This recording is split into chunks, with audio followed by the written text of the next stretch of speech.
30-40 సంవత్సరాలు 40 సంవత్సరాల పైచిలకు రాజకీయ చరిత్ర ఉంది. తెలంగాణలో కక్షలు కార్పణ్యాలు ఇలాంటి వ్యతిరేక భావనలు ఉన్న రాజకీయాలు ఎప్పుడు లేవు. జానారెడ్డి గారు ఒకరోజు ప్రతిపక్ష నేత అయితే ఆనాటి ముఖ్యమంత్రి గారితో ఎట్లా ఉన్నాడో మీకు తెలుసు. ఉత్తమ్ కుమార్ రెడ్డి గారు ఎట్లా ఉన్నాడో తెలుసు. కానీ ఈరోజు అధికార పక్షమైన ప్రతిపక్షమైన బీఆర్ఎస్ పార్టీకి శత్రు పక్షమైన పరిస్థితులు. ప్రజాపక్షాన పొట్లాడవలసిన మీరు ఇలా ఒక రోజున మీరు అధికార పక్షంలో ఉన్నారు. ఆ రోజు మేము విజ్ఞప్తులు చేసినాం, వినతులు చేసినాం, అవసరమైతే డిమాండ్లు చేసినాం, నిరసనలు చేసినాం. కానీ మీరు అక్కసుతో ఉన్న పరిస్థితి. ఇంతకుముందు మా పిసిసి గారు అన్న దాంట్లో తప్పేముంది? ఈగల్ టీముకు మీ లీడర్లు దొరుకుతున్నారంటే ఆత్మపరిశీలన చేసుకోండి. ఎందుకు ఒక స్టేట్మెంట్ మా నాయకుడు కాదు అని చెప్పి మీ పార్టీ నుంచి రాలే. ఇక్కడ మీరు అబ్జెక్షన్ చెప్తున్నారు. ఇలా పోలీసులతో ఈగల్ టీమును తప్పుపడుతున్న పరిస్థితి ఉన్నది. ఈరోజు ఎఫ్ఐఆర్ను తప్పుపడుతున్న పరిస్థితి ఉన్నది. ఇదా తెలంగాణ కోరుకున్నది? ఏ పల్లెలకు నా నియోజకవర్గంలో, నా పాత నియోజకవర్గంలో తుంగతుర్తిలో అధ్యక్ష నేను ఒక పోలీస్ ఆఫీసర్కు ఫోన్ చేసి వాళ్ళని వదిలిపెట్టమంటే సార్ వాళ్ళు ఏం చేసిరో తెలుసా మీకు అని అన్నారు. ఇవాళ నా తెలంగాణ జాతి డ్రగ్స్ తీసుకోవాల్సిన దుస్థితికి వచ్చిందా? ఇలా తెలంగాణ అస్తిత్వం మొత్తం ఎటువైపు డ్రగ్స్ వైపు పోతున్న పరిస్థితి ఉన్నది. ఇలా ఏంటి నష్టం ఏంటి అధ్యక్ష? నేను అడుగుతా. డ్రగ్స్ టెస్ట్ పెట్టుకొని వచ్చిన తర్వాత డ్రగ్స్ తీసుకోవడానికి ఏ పార్టీ కూడా టికెట్ కూడా ఇవ్వాల్సిన అవసరం లేదని నేను ఒక సామాన్యుడిగా, ఒక ప్రజా ఉద్యమకారుడిగా నేను అడుగుతున్నా అధ్యక్ష.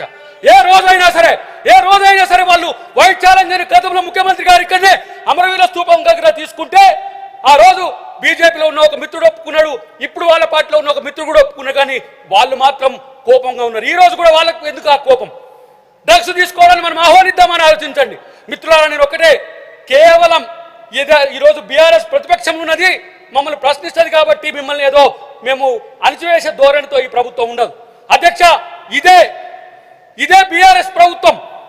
మేము ఉద్యమకారులమై తెలిసినా కూడా శ్రీకాంతాచారి ఆత్మహత్య చేసుకున్న రోజు మురళీ ముదిరాజు ఆత్మహత్య చేసుకుంటే పరామర్శకు పోతే మా మీద కేసులు పెట్టి జైల్లో పెట్టిన చరిత్ర అధ్యక్ష. గత ప్రభుత్వం ఏది కూడా ఆ పరిస్థితి లేదు. రాజశేఖర రెడ్డి గారు కానీ లేకపోతే గతంలో ఉన్న ముఖ్యమంత్రులు ఎవరు కూడా లేదు. మా మీద ఇంత కక్ష ఎందుకు ఉంది? కానీ మిమ్మల్ని ప్రేమించే గుణం రేవంత్ రెడ్డి గారికి ఉన్నది గుర్తుపెట్టుకోండి. ఇలా మాట్లాడితే అవినీతి అక్రమాలు దేంట్లో లేదు. ఈ కార్ రేసులో చేసింది వాస్తవం కాదా? లేకపోతే మీరు కాళేశ్వరం చేసింది వాస్తవం కాదా? ఈరోజు బీజేపీ అధ్యక్ష సిబిఐకి ఇచ్చినాం కాళేశ్వరం, ఇస్తే ఇంతవరకు దాని మీద ఊసు లేదు, ఎలాంటి ఆలోచన లేదు.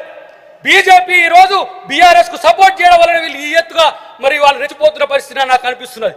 బడ్జెట్ లో కూడా కేంద్ర ప్రభుత్వంలో ఉన్న బడ్జెట్ 12 సంవత్సరాలు 10 సంవత్సరాల వాళ్ళే ఉన్న అధ్యక్ష. ఎందుకు ఈ తెలంగాణకు నిధులు తీసుకురాలేదనే విషయంలో ఎందుకు బీఆర్ఎస్ నిలదీయలేదు అధ్యక్ష?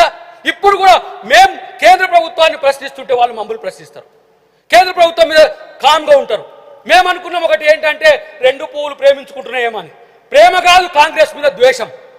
ఈరోజు 12 సంవత్సరాల్లో ఏదైతే విభజన చట్టంలో మనం పెట్టినామో ఆ అంశాలకు కూడా మోక్షం కలిగించకపోతే కేసీఆర్ గారు ఒక మాట అన్నారు, ప్రస్తావన చేస్తున్నా, మీరు ఏమనుకోకండి. ప్రేమ కేంద్ర ప్రభుత్వం ప్రేమ ఉంటే చాలు అన్నారు. ఇలా కేంద్ర ప్రభుత్వ ప్రేమ ఉంటే తెలంగాణ అభివృద్ధి చెందుతుందా?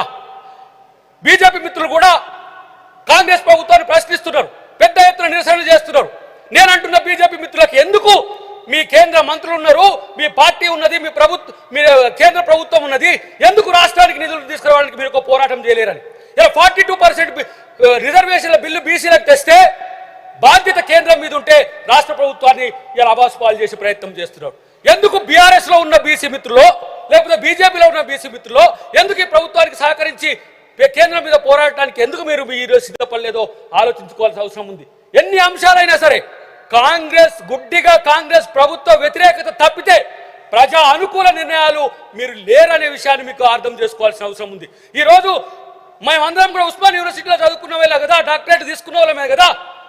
ఇలా ఉస్మాన్ యూనివర్సిటీలో స్టాఫింగ్ లేకపోతే యూనివర్సిటీ మొత్తం కునారిల్లుతుంటే ముఖ్యమంత్రి గారు అక్కడికి సందర్శించి 1000 కోట్ల రూపాయలు ఉస్మాన్ యూనివర్సిటీ పునరుద్ధరణకి ఈరోజు శాంక్షన్ చేసిన చరిత్ర.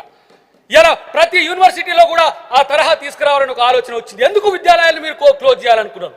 ఇలా నీళ్ల పేరు మీద నిధులను దుర్వినియోగం చేసి ఈరోజు తెలంగాణ ప్రజలకు అన్యాయం చేసింది కదా ప్రభుత్వం కాదా అనేది ఆత్మపరిశీలన చేసుకోవాల్సిన అవసరం ఉంది.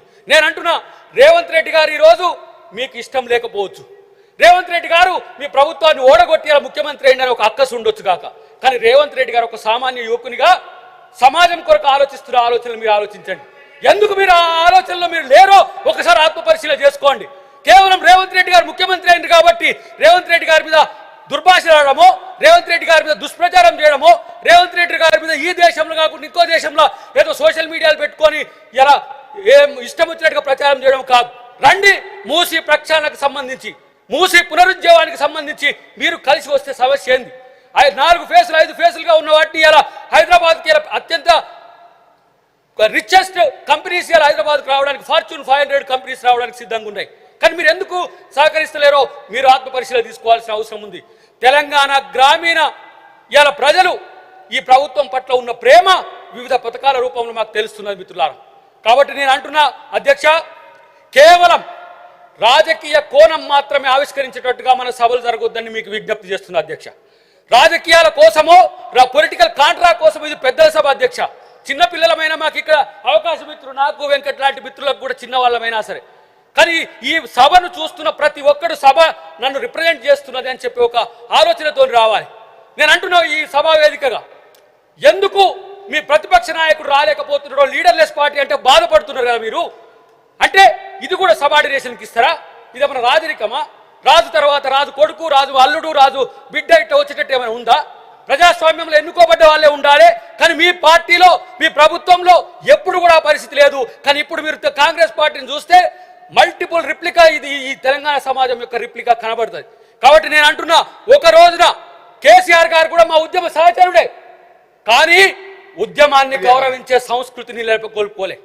ఉద్యమ సంస్కృతి, ఉద్యమకారుల మీద ఏ విధంగా కక్ష తీసుకున్నాడో మీరు గతంలో చూసిండ్రు. నేను అంటున్నా ఇలా అదే మీరు అంటున్నారు కదా, ఎక్కడ రేవంత్ రెడ్డి గారు ఉద్యమంలో ఉన్నాడని, ఉద్యమంలో ఉండి ఇదే సభలో ఏ విధంగా హరీష్ రావుతో పాటు సభలో లేడైన పేరు తెచ్చుకుంటే మీరేమని అనుకోవచ్చు కాక, ఏ విధంగా గవర్నర్ గారి ప్రసంగం విషయంలో ఏ విధంగా అడ్డుకున్నాడో మీకు తెలుసు. కానీ ఉద్యమకారులను ప్రతి ఒక్కరిని జైల్లో పెట్టిన చరిత్ర వీళ్ళది అధ్యక్ష.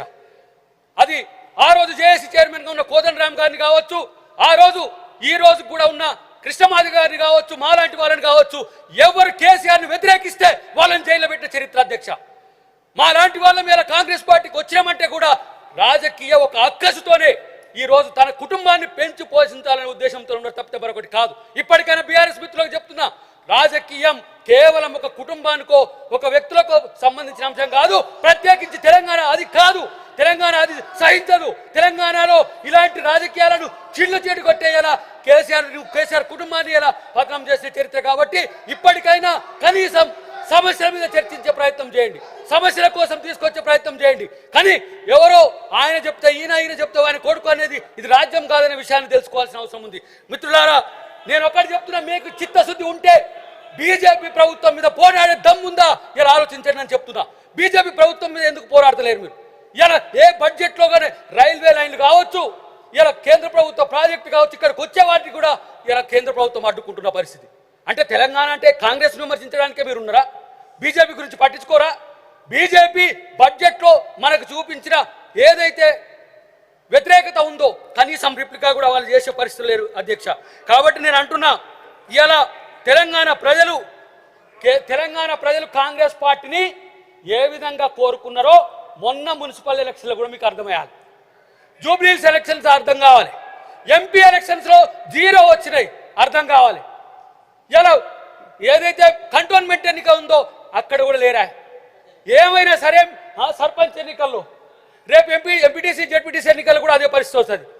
బీఆర్ఎస్ను సరే అన్డెమోక్రటిక్ అయిన మీకు అనిపించినా, బండకేసి బాధినా కూడా మీకు ఇంకా కేవలం విమర్శలకు పరిమితం అవుతుంది తప్పితే మిమ్మల్ని మీరు రిడ్రెస్ చేసుకునే పరిస్థితులు లేరు. ఇలా గవర్నర్ గారు, కొత్త గవర్నర్ గారు ఇక్కడికి వచ్చిండ్రు. గవర్నర్ గారు 2 సభలను ఉద్దేశించి ప్రసంగిస్తున్నారు. రాజ్యాంగబద్ధ హోదా, దానికి పార్టీ లేదు. ప్రతిపక్ష నాయకుడు రాలేకపోతే ఇంకో సందర్భం అన్న పోయి గవర్నర్ గారిని గౌరవించాల్సిన సందర్భం. ఇలా సభలను ఉద్దేశించి ప్రసంగించినప్పుడు రాకపోయినా ప్రత్యేకంగా పోయి కలిసే అవకాశం ఉంటుంది. ఎక్కడ మీరు, మీ నాయకుడికి రాజ్యాంగమే ఇష్టం లేదు, రాజ్యాంగాన్ని మార్చాలని, అందుకనే ఆయనను మార్చింది కాబట్టి ఈ రాజ్యాంగాన్ని గౌరవించాలని చెప్పి ఏమైనా రాజ్యాంగబద్ధ హోదాలకు ఆయన గౌరవం ఇస్తలేడా? కాబట్టి తెలంగాణ తల్లి విగ్రహం ఇక్కడ ఓపెనింగ్ ఇస్తే ప్రతిపక్ష నాయకుడు ఉండడా? కాబట్టి మిత్రులారా, ఇవన్నీ కూడా మొదటి సమావేశం, కానీ రేపు లెక్కలు ఎక్కాలు గణాంకాలు విశ్లేషణలతో మరింత పెద్ద ఎత్తునే మేము కూడా ప్రసంగిస్తాం. ఇది కేవలం ఎమోషనల్ ఎందుకు వస్తుందంటే, కోట్ల రూపాయలు ఈరోజు తెలంగాణ ప్రజలు వెచ్చించి మనకి ఈ హోదాలు ఇచ్చింది. కోట్ల రూపాయలు వాళ్ళ కొరకు ఆలోచించడం కాకుండా కుటుంబాల కొరకో వ్యక్తుల కొరకో మీరు ప్రాధేయపడే పరిస్థితి వస్తే అది పద్ధతిగా ఉంటుందని చెప్పడానికి నేను ప్రయత్నం చేస్తున్నా. ఏమున్నా దీంట్లో ఉన్న అంశాలు చెప్తే ఎన్ని అంశాల్లో మీ ఒక్కదానికి కూడా సమాధానం చెప్పలేదు. ఈరోజు మా పిసిసి అధ్యక్షులు వారు చెప్పారు కదా, వాటికి సంబంధించి లెక్కలకు రారు, అడ్డుకోవడానికి వస్తారు, లేదంటే ఒక యాంటీ కామెంట్ చేయడానికి వస్తారు. ఎస్, డెఫినెట్గా ఎంత సమయం అంటే అంత సమయం అధ్యక్ష, మీరు డెమోక్రాటిక్గా ఉంటారు అధ్యక్ష. మీరు ఎంత సమయం అంటే అంత సమయం వాళ్ళకి ఇవ్వండి. వాళ్ళు ఇవ్వలేదు గతంలో, ఈ రోజు కాంగ్రెస్ ప్రభుత్వం ఇస్తుంది. మీరు కూడా పెద్దలు, మీరు న్యూట్రల్గా ఉండగలుగుతారు కాబట్టి ఇస్తారు. ఇచ్చినప్పుడు అప్పుడైనా కనీసం సమస్యలు ప్రస్తావించే సోయి ఉంటుందో కూడా చూద్దాం. నేను ఎందుకంటే ఇంకా 5 సంవత్సరాలు ఈ సభలో ఉంటాం, సుదీర్ఘకాలంగా ఉంటాం. ఎవరు ఎంతకాలం ఉన్నా మేం మాత్రం తెలంగాణ ప్రజలకు, తెలంగాణ సమాజానికి మేలు జరిగే విధంగా కార్యాచరణ ఉంటే సహించేది తప్పితే ఇలాంటి ఇష్టం వచ్చినట్టుగా మాట్లాడితే మాత్రం మీరు కూడా వాళ్ళు పట్టించుకొని వాళ్ళకు చర్యలు తీసుకోవాలని చెప్పి విజ్ఞప్తి చేస్తూ, మొట్టమొదటి సమావేశానికి నాకు అవకాశం ఇచ్చిన మీ అందరికి కృతజ్ఞతలు. మిత్రులు గొడవ చేసిన, ఆపోజ్ చేసిన మీరందరూ కూడా సహకరించినందుకు thank you very much. Shri Madhusudanachari గారు.